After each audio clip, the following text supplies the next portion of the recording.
I am really delighted to welcome you all to my residence. I'm particularly pleased to be hosting the participating teachers of the Safer Schools Managing Diverse Classrooms initiative, and also to give a special welcome to the students of Williamsville Secondary School. And I particularly look forward to hearing from you about how you found the project and how it will continue to play an important role as you move forward in your journey through the school system.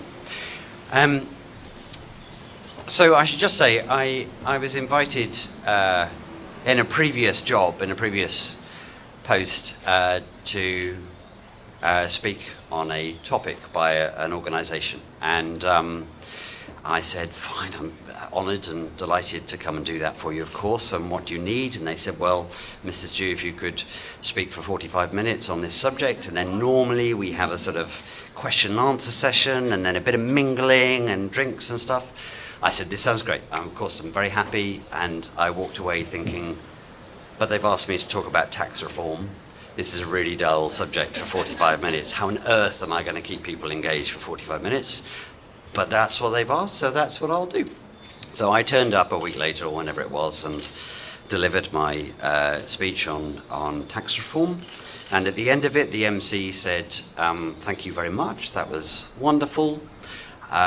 Members, I'm afraid we don't have time for the normal Q&A and drinks and so on, but we'll see you next month, and thank you very much for coming tonight.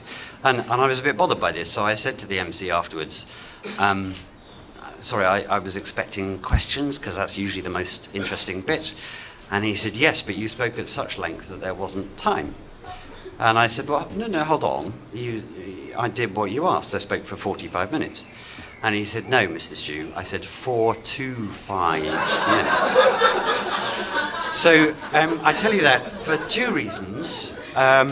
One, because I want to reassure you I'm not going to speak for 45 minutes this evening. And secondly, because actually it's a sort of more important message about listening and understanding and checking understanding and communication, which I think this subject tonight is all about. So before I invite the school to share their thoughts, I wanted to share a little bit what lay behind our support for this programme. And one of the things I'm keenly interested in as a father, as a diplomat, as the British High Commissioner here, is how we can help promote equality in this world of ours, from supporting female empowerment and tackling issues like gender-based violence to emphasising the importance of not tolerating discrimination on any grounds, including sexual orientation and gender identity. And the reason is really simple for me, because every person should have a fair opportunity in life, irrespective of who they are or where they are.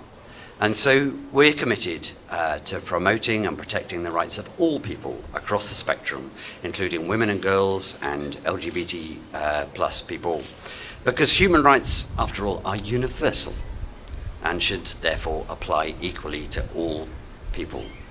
And of course, we're not in Britain alone in saying this. Last year, in celebration of the 70th anniversary of the Universal Declaration of Human Rights, the UN Secretary General underlined the UN's own commitment to this principle, noting that the UN will never give up the fight until everyone can live free and equal in dignity and rights.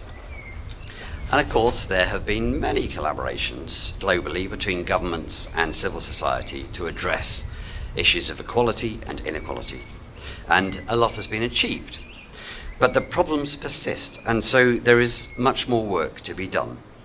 So right now, over 60% of the world's illiterate population is female. That means 15 million girls will never have the opportunity to read and write, to learn to read and write in school.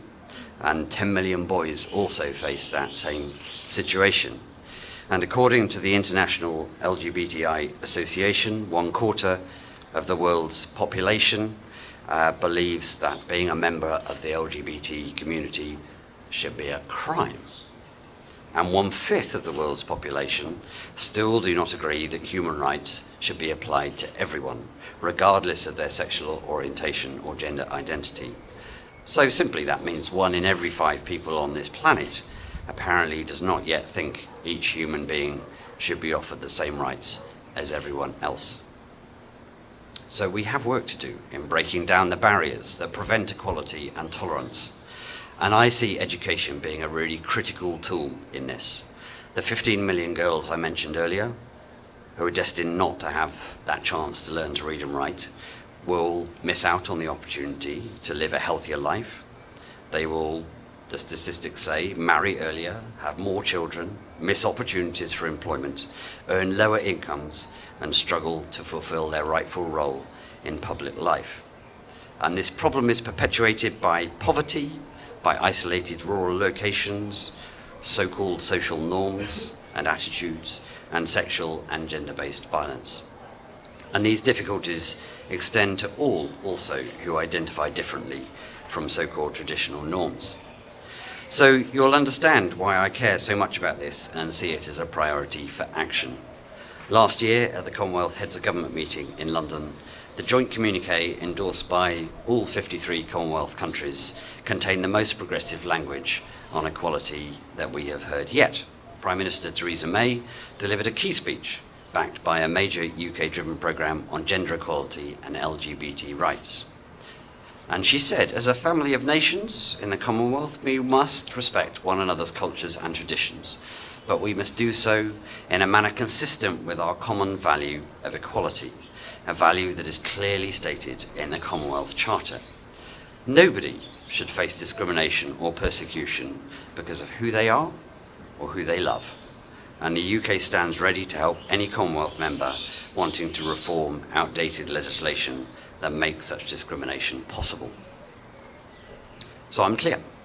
Britain is opposed to all forms of discrimination, and we will work to uphold the rights and freedoms of disadvantaged people and groups in all circumstances. So that brings me to the project delivered by the Silver Lining Foundation and the reason we're all here this evening. Over the last year, my High Commission has supported a number of projects tackling gender-based violence and discrimination.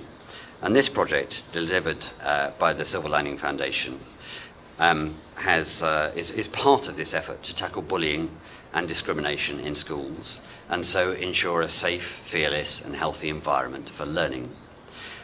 For those of you who took part, I am quite sure you discussed issues of race, gender, sexual orientation, and the multitude of social realities that impact children when we're at school. And I hope you will have thought about gender and stereotypes that sometimes persist in everyday life, and about how bullying happens and its devastating impacts. And I hope you will also, though, have learnt about mediation and other ways of stopping or managing these behaviours in the classroom. Because it's where we first learn to grant everyone the same dignity, rights and respect. Some of you are teachers here tonight.